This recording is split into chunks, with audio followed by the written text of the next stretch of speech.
حسبي ربي جل الله ما في قلبي غير الله نور محمد صلى الله لا إله إلا الله۔ کسی مسلمان پر غسل فرض ہے تو وہ اس حالت میں سحری یا افطاری کر سکتا ہے؟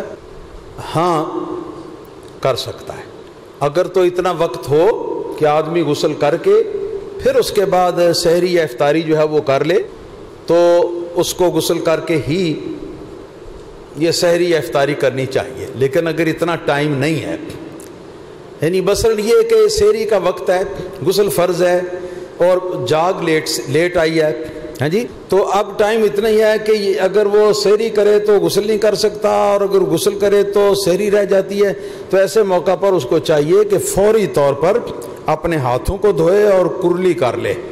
کرلی کر کے تو پانی جو ہے خوب گلے کے اندر تک پہنچائے پانی، اور اس طرح ناک کے اندر بھی پانی خوب ناک کے بانسے تک اوپر چڑھائے، ہاں جی، 3 بار اتنا عمل کر کے اس کے بعد آ کے تو آرام سے اپنی سحری کھا لے۔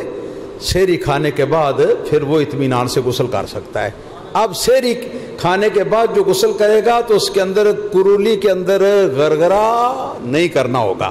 اس طرح ناک میں جو پانی ڈالنا ہے تو یہ پانی بانسے تک اوپر مبالغے کے ساتھ چڑھانا نہیں ہوگا، کیونکہ خطرہ ہے کہ آپ روزے سے ہیں اور روزے کی حالت میں پانی کا کوئی قطرہ اندر گلے کے اندر اتر جائے تو روزہ ٹوٹ سکتا ہے۔